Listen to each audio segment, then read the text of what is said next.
12 ربیع الاول کے سلسلے میں اگر چراغاں کر دیا جائے تو خوشی کا اظہار ہے، وہ کسی مذہب کی نقل نہیں ہم کر رہے، وہ ہماری ایک کلچرل بیک گراؤنڈ کی وجہ سے ہے، تو اس پر اعتراض نہیں کیا جانا چاہیے۔ یہ میری ذاتی رائے ہے، میں اس پہ فتویٰ نہیں دے رہا کیونکہ میں فتویٰ دینے کا مجاز نہیں۔ اس کا بہترین طریقہ میرے نزدیک 12 ربیع الاول کو منانے کا تو یہ ہے کہ اس دن ایک تو قرآن پاک پڑھوایا جائے، خود بھی پڑھا جائے، اہل خانہ سے بھی کہہ کے پڑھا جائے، اور اللہ کے حضور یہ درخواست کی جائے کہ یا باری تعالیٰ تیرے کلام پاک کو تلاوت کرنے کا جو ثواب ہے، اس ثواب کو تو میری طرف سے آپ صلی اللہ علیہ وسلم کی روح مبارک کی خدمت میں بطور نذرانہ پیش کر۔ تو اس دن جتنی استطاعت ہے وہ غربا اور مساکین کو کھانا کھلا دیا جائے اللہ کے نام پر، اور پھر اللہ کے حضور یہ عرض کی جائے کہ یا باری تعالیٰ،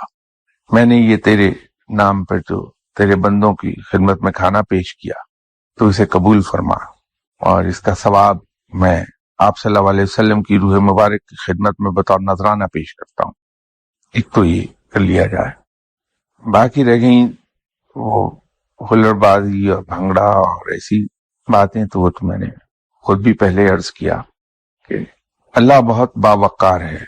اور وہ باوقار لوگوں کو پسند بھی کرتا ہے۔ آپ صلی اللہ علیہ وسلم خود ذاتی طور پر بہت باوقار تھے، اور ایسی ہستی صلی اللہ علیہ وسلم کی سالگرہ مناتے ہوئے، آپ کی پیدائش کا دن مناتے ہوئے جو آپ صلی اللہ علیہ وسلم نے تلقین فرمائی تھی،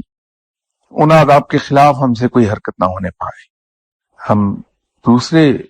جو روڈ یوزرز ہیں ان کے لیے رکاوٹ کا باعث نہ بنے، ٹریفک کے فلو میں کوئی کمی نہ آنے پائے، اس میں کوئی دقت نہ آنے پائے، رکاوٹ نہ بن جائے، دوسروں کے لیے ہم سہولت کا باعث بن جائیں۔ تو میرے خیال میں تو اس کو اس طریقے سے منانے میں، جشن منانے میں کوئی حرج نہیں۔